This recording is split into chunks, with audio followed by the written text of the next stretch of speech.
흥겨운 구역장이라는 제목으로 하나님 말씀을 나누도록 하겠습니다. 오늘 본문 말씀 그냥 먼저 볼게요. 34절 같이 보시면요. 그때의 임금이 그 오른편에 있는 자들에게 이르시되 내 아버지께 복 받을 자들이여 나와 창세로부터 너희를 위하여 예비된 나라를 상속받으라 라고 이렇게 예수님께서 이 말세 때 그 재림하실 때에 심판주로 오셔서 상 주시는 모습을 표현하고 있습니다. 아마 이 말 그대로 우리가 듣게 되지 않을까 저는 기대해 봅니다. 여러분, 우리가 이런 상 받기를 하나님께 복받은 자들로서 예비된 나라를 상속받으라 라는 이러한 축복의 칭찬의 말씀을 우리 예수님께로부터 듣게 되는 우리 성도님들 되시기를 바라겠습니다. 오늘 본문은 이 주님이 이 땅에 심판하실 때 잘했다라고 칭찬하시는 부분을 이렇게 확대해서 우리가 좀 보길 원합니다. 예수님께서 종말의 심판 자리에 있을 그 일을 미리 그려보게 하셨다라는 것입니다. 왜 이것을 우리에게 보여주고 있겠습니까? 여러분, 뒤에도 나오지만 뒤에는 또 하나님께 심판받는 자들의 이야기가 나옵니다. 왜 미리 이러한 말씀으로 보여주고 계시겠습니까? 여러분, 우리가 이 말씀, 하나님의 말씀을 들을 때에는 칭찬의 말씀도 있겠고 책망의 말씀도 있겠지만 미리 우리에게 이 두 가지를 다 보여주시는 데에는 의미가 있고 교훈이 있습니다. 그것이 무엇이겠습니까? 우리로 하여금 상 받을 자 되라라는 것입니다. 상 받을 자로 살아가도록 우리가 긴장감을 가지고 이 땅에서 이 구원을 지켜나가라라는 그런 메시지가 있다고 보여집니다. 여러분, 우리가 칭찬받아야 되지 않겠습니까? 그 상이 무엇으로 등장하냐면 어떤 물질도 아니고 트로피도 아니고 금은 보화도 아니고 나라라고 표현되어 있습니다. 나라를 상속받으라 라고 되어 있습니다. 우리가 받을 상이 이례적인 트로피, 메달, 영광이 아니라 그런 영광이 아니라 그곳에서 누리게 될 특별한 지위와 삶으로서 상이 우리에게 주어집니다. 삶 자체가 상이 된다는 겁니다. 우리 저 천국에서 영원히 살아갈 그 삶의 퀄리티, 그 삶의 그 위치, 포지션, 이런 것이 상으로 주어지게 되는 것입니다. 성경은 계속 그러한 모습으로 우리에게 이 상을 설명해 줍니다. 여기서 이제 나라라고 하는 것은 이제 헬라어로 바실레이아라는 단어를 씁니다. 그냥 나라가 아니라 왕국이라는 뜻입니다. 왕이 통치하는 나라. 정치 제도가 여러 가지가 있죠. 우리나라는 리퍼블릭입니다. 여기 영국 가면은 킹덤이죠. 왕의 통치가 있다. 뭐 그런 얘기인데 사실 영국도 왕정은 그냥 형식적인 것이고 실제로는 리퍼블릭 같은 똑같은 그런 공화국적인 정치를 하고 있습니다. 또 연방 체제가 있고요. 뭐 여러 가지 방법으로 통치가 이루어지는데 여러분, 이 지도자가 악하고 어리석고 타락할 가능성을 염두에 두었기 때문에 왕정을 요즘은 하지 않습니다. 그리고 독재가 되기 때문에. 그러나 이상적인 것은 무엇이냐면 다윗과 같은 또는 뭐 요셉과 같은 성경에 나오는 위대한 뭐 다니엘과 같은 그런 일꾼이 통치자로서 있다면 왕정이 훨씬 좋은 제도일 것입니다. 지혜로운 하나님의 영감을 받은 하나님의 통치를 이 땅에서 실현할 수 있다면 왕정이 최고의 정치 제도가 됩니다. 그래서 우리는 기대하는 게 무엇이냐면요, 예수 그리스도가 다스리는 예수 그리스도를 최고 지도자로 삼고 우리가 통치를 받는, 그래서 하나님의 뜻에 합당한 기쁨과 즐거움을 누릴 수 있는 그런 나라, 우리가 기대하고 기다리는 것입니다. 그것이 신앙생활입니다. 예수님이 다시는 완전한 나라, 이것을 성경은 계속 이야기합니다. 다니엘서 7장 27절에 보면 이렇게 기록되어져 있습니다. 다 같이 읽어보겠습니다. 시작. 나라와 권세와 온 천하 나라들의 위세가 지극히 높으신 이의 거룩한 백성에게 붙임바 되리니 그의 나라는 영원한 나라이라. 모든 권세 있는 자들이 다 그를 섬기며 복종하리라. 아멘. 이 모습이 굉장히 이렇게 그 왕권, 권위적으로 보일 수도 있겠지만 여러분, 이보다 더 평화롭고 질서 있는 나라의 모습은 없습니다. 영원한 예수 그리스도의 그 나라를 우리가 이제 상속받게 되는데 이게 무슨 의미일까요? 오늘 등장하는 이 나라를 상속받으라는 의미는 무엇인지 정확히는 알 수는 없습니다. 구체적으로는 다 설명할 수 없습니다. 그러나 우리가 그 하나님 나라에서 권리를 가지고, 그리고 적어도 이 땅에서 작은 일에 충성해야만 그것을 누릴 수 있는 그러한 특별한 지위적인 그러한 상속을 말한다라고 우리는 추측할 수 있습니다. 그리고 그 왕국에 대한 상속이 이루어지는데 그 왕국은 어떤 왕국이냐면 그냥 그냥 왕국이 아니라 예비된 왕국입니다. 여기서 예비됐다라는 것은 헤토이마조라고 하는 헬라어를 쓰는데 준비하다라는 뜻입니다. 말 그대로 준비, 무엇입니까? 차리다라는 뜻입니다. 어떤 사람의 식사나 숙소를 준비하는 것을 말할 때 쓰여지는 표현입니다. 그러니까 우리가 상속받아 다스리게 될 이 나라라고 하는 것은 하나님께서 차려놓으셨다라는 겁니다. 성경에 보면 신부가 단장한 것과 같이 우리를 위해서 예쁘게 단장한 듯한 그러한 나라가 우리에게 임한다라는 것입니다. 그러니까 잘 준비되어져 있고 다 예비되어져 있으며 우리는 가서 누릴 수 있는 정말 하나님께서 온전하게 만들어 놓으신 그것을 우리는 얻게 된다라는 것입니다. 이것을 조금 다르게 이야기하면 하나님께서 우리를 섬기고 계시다라는 얘기입니다. 지금도 지금 우리를 위해서 이 예비된 나라가 창세전에 준비되어 있었습니다. 그러니까 예수님께서 하나님께서 섬겨주신 그 섬김에 차려진 나라를 우리가 상급으로 받게 될 것입니다. 그런데 이것보다 좋은 것은 없습니다. 여기서 이러한 나라를 우리가 상속받게 되는데, 상속받으라 말 그대로 상속입니다. 부모 자녀의 관계에서만 성립되는 그런 말이죠. 아버지와 아들의 관계에서 아들이 아버지에게서 자연스럽게 이어받기를 기대하고, 아버지는 또 자기 아들이 내가 물려줄 이 유산을 상속할 것을 기대하죠. 서로 기대하는 것입니다. 약속이 있는 것이기 때문에 서로 기대하는 거예요. 그보다 더 행복한 것은 없겠습니다. 여러분, 성경에 보면 아브라함이 자식이 없으니까 자기의 유산을 물려받을 자를 자기 종 중에 하나, 뭐 다메섹 엘리에셀이니다 뭐 이렇게 얘기하지 않습니까? 그 종 중에 하나가 상속받는 것이 썩 그렇게 행복한 것은 아니었습니다. 그에게서 아들이 있다면 그 아들에게 물려주고 싶은데, 중요한 건 아브라함이 하나님께 약속받은 그 아들이 아브라함의 축복을 상속받게 되죠. 그 복을 상속받게 됩니다. 여러분, 이렇게 하나님께서는 자기 자녀에게 복 주시기를 원하고 계십니다. 다른 사람이 아니라 자기가 택하시고 선택한 그 사람에게 복 주시기를 원한다라는 것입니다. 당연한 것입니다. 만약에 아버지가 난 네가 싫다, 아들이 싫다 한다든지, 아들이 나는 아버지를 내 아버지로 섬기기가 싫습니다, 뭐 이렇게 분란이 일어나 가지고 어떤 법적인 절차가 들어가서 상속권을 끊어버리면 뭐 그렇지 않을 수도 있겠습니다. 그러나 아무리 못되고 못난 그런 아들이라도 아버지 마음은 어떻습니까? 잘 가르쳐서 잘 양육해서 자신의 상속자로 만들겠다라고 하는 의지가 아버지에게 있습니다. 그렇죠. 여기 그런 의지 없으신 분 계십니까? 다 그런 부모로서 내가 가지고 있는 좋은 것들은 다 내 자녀에게 상속시키고자 하는 강한 의지가 있습니다. 그래서 상속을 받게 됩니다. 아들의 입장에서는요, 아버지 덕입니다. 아들의 입장에서는 자기 권리라고 생각할 수도 있겠지만 순전한 아버지 은혜인 것입니다. 이러한 복이 우리 성도님들의 복이 되시기를 바라겠습니다. 여러분, 축구 선수가 프로 이제 고등학교, 대학교를 열심히 훈련을 해갖고 축구 선수가 되려고 하는데, 사실 프로 축구 선수가 되는 것은 쉽지 않은 일입니다. 그렇죠? 여러분들 잘 아실 겁니다. 운동을 하는데 프로로 들어간다라는 것은 정말 어려운 일이에요. 그런데 또 거기다가 프로로 뛰고 있는데 국가에서 대표로 선발을 해간다라고 하는 것은 정말 더더욱 쉽지 않은 일입니다. 중요한 것은 우리가 상속을 받는다라는 개념은 하나님께서 관찰하시다가 주시는 것입니다. 관찰하시고 보시고 그가 상속받을 만한 자임을 점검하시고 그를 상속자로 세우신다라는 것을 우리는 알아야 됩니다. 여러분, 우리나라에서 야구 잘하는 선수들이 메이저리그에서 스카우터가 옵니다. 스카우터가 와가지고 관찰을 합니다. 저 선수가 몸에 이상은 없는지, 실력에 어떤 문제는 없는지 관찰을 한참 한 후에 뽑아갑니다. 그래서 그렇게 해서 가게 되면 뭡니까? 영광이죠. 아이고, 한국에서 뛰는 것도 힘든데 미국 가서 뛰라고? 싫어. 이러는 선수 있습니까? 없습니다.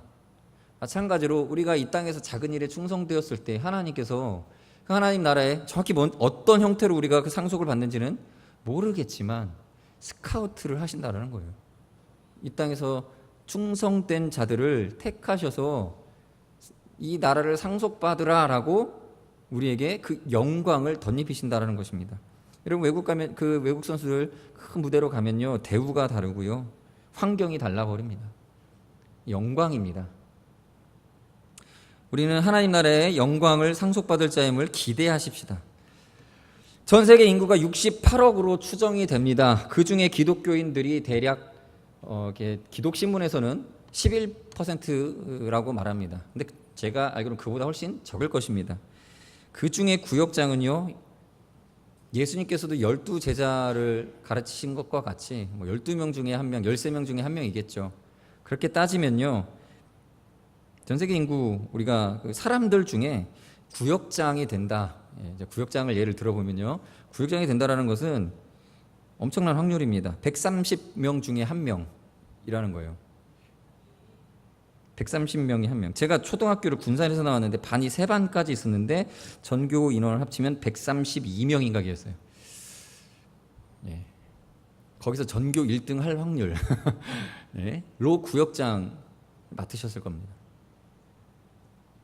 유치할 수도 있겠지만 여러분, 우리는 그 많은 사람들 중에 10명 중에 1명도 아니고요, 50명 중에 1명도 아니고 130명 중에 1명으로 여기에 앉아 계신 분들, 우리 구역장님들이십니다. 수고했다고 서로 한번 박수 한번 쳐드릴까요? 우리 구역장님들. 이게 박수 한 번으로 끝나겠지만 저 천국에서는요, 예, 엄청납니다. 예, 영광이 끊이지 않는 영광 속에 우리가 은혜를 하나님께 감사드리면서 그 영광을 누리게 될 것입니다. 저는 목사로 부름 받았습니다. 더 열심히 해야 되겠죠. 주님 아무나 세우시지 않습니다. 잘할 사람 세워주십니다. 잘할 것을 기대했기 때문에 관찰하셨어요. 여기 아직 구역장 아니신 성도님들 가운데서도 우리 주님의 눈에 지금 관찰의 대상이신 분들이 있습니다. 관찰하고 계세요. 내가 저 사람 시키면 잘하겠다라고 지금 관찰 중이십니다. 우리 주님께서 그렇게 보고 계십니다. 그래서 부름이 있을 겁니다. 여러분 기대하십시오. 누군가를 부르실 거예요.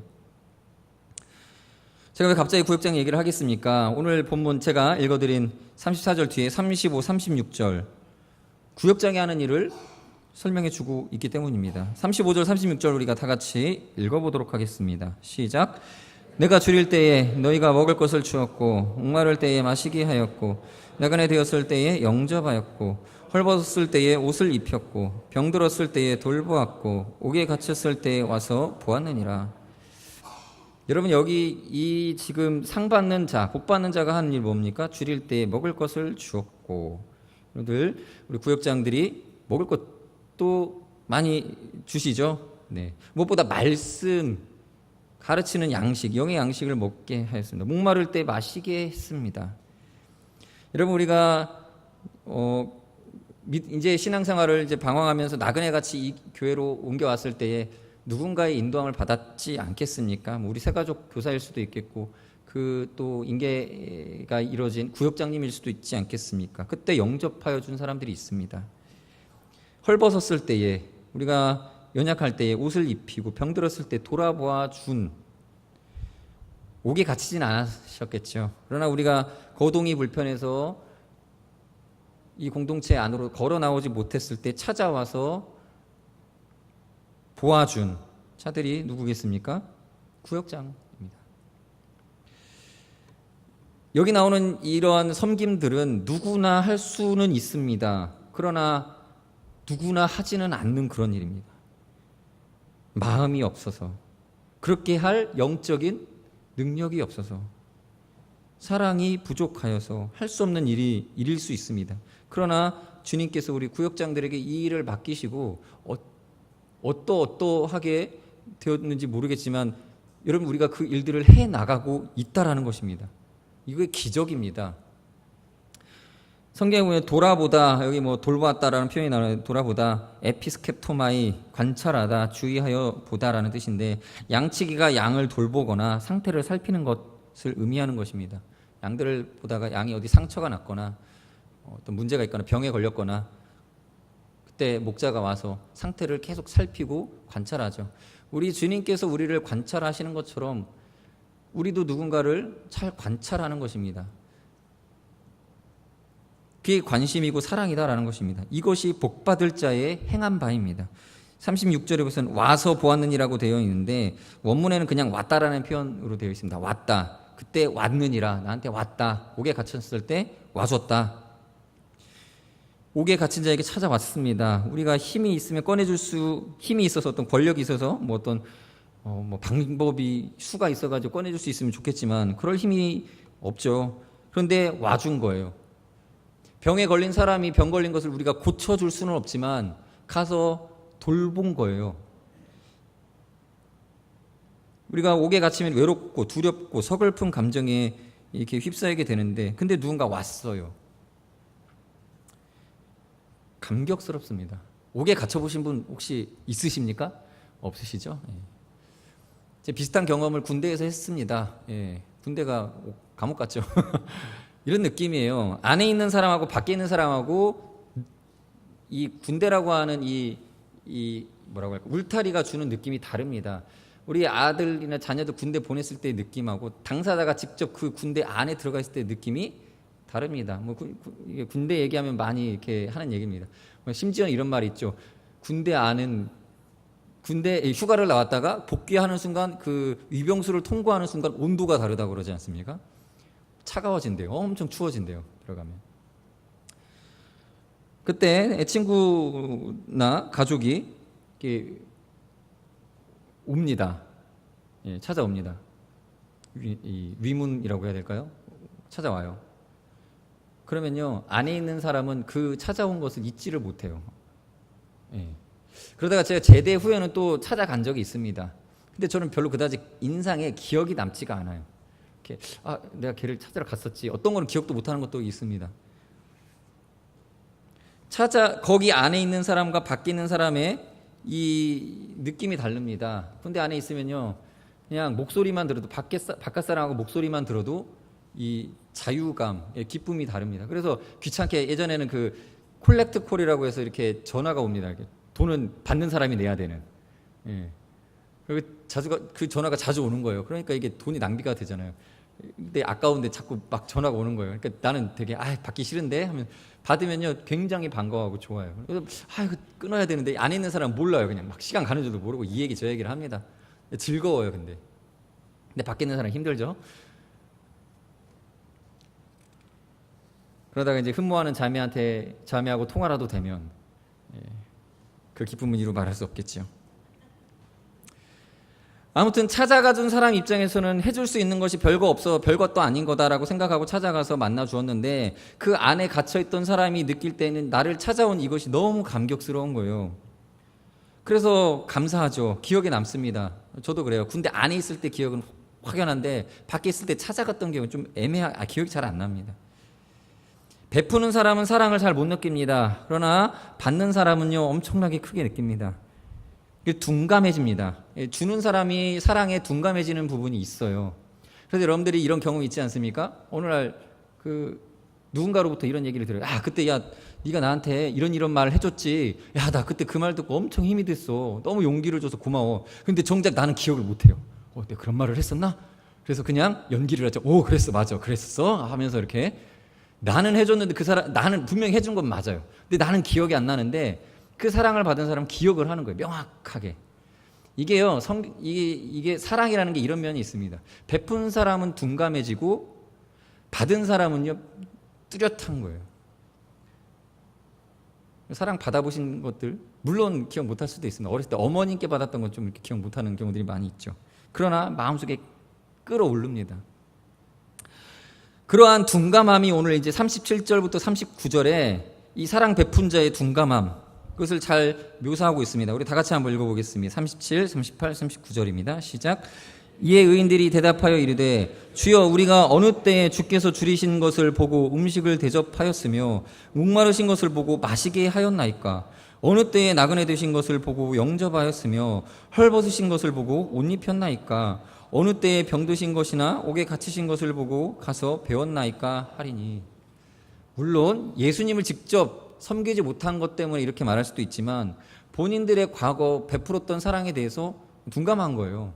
난 열심히 섬겼는데 이 베풀다 보니까 받은 사람이 느끼는 그 기억보다 못한 거죠. 근데 예수님은 기억하시는 거예요.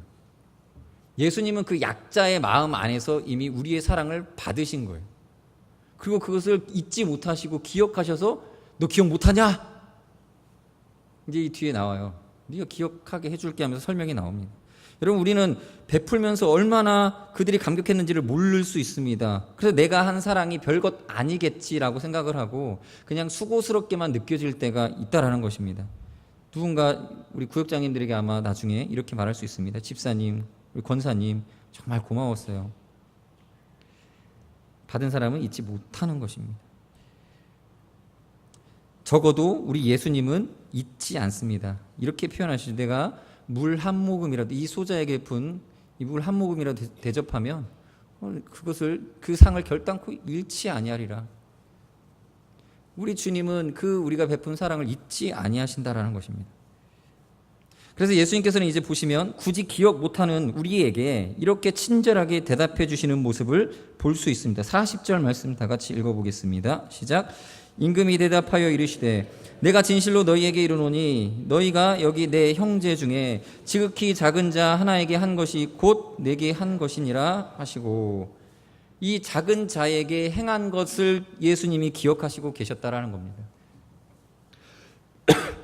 작은, 성경에 보면 이 작다라는 표현이 엘라키스토스, 작다라고 하는 엘라퀴스라고 하는 단어가 있는데요, 작아라는 뜻입니다. 작은 사람, 그러니까 그만큼 영향력이, 이 사회적인 것을 표현하는 걸 수도 있습니다.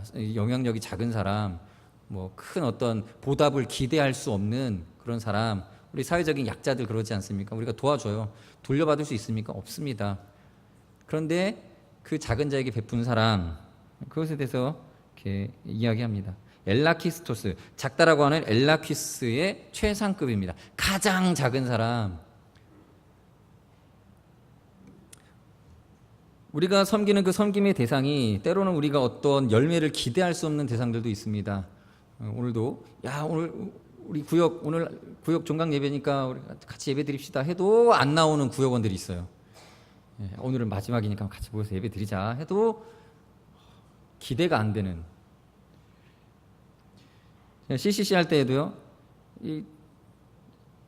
이렇게 이제 열심히 하는 애들이, 이렇게 후배들이 있고 열심히 안 하는 후배들이 있는데 똑같이 다 이뻐해주고 챙겨줘야 돼요. 그런데 어쩔 때는 이 후배 중에 정말 빼찔빼찔해가지고 아무리 내가 퍼줘도, 사랑을 막 베풀어도 꿈쩍도 안 하는, 우리 대학생 선교에서 당신은 사랑받기 위해 태어난 사람 이렇게 막 축복해주지 않습니까? 그러면은 자기는, 그래 나는, 당신은 사랑받기 위해만 태어난 사람, 나는 사랑받기 위해만 태어났다 라는 것처럼 받기만 하는 그런 순원들도 있었어요.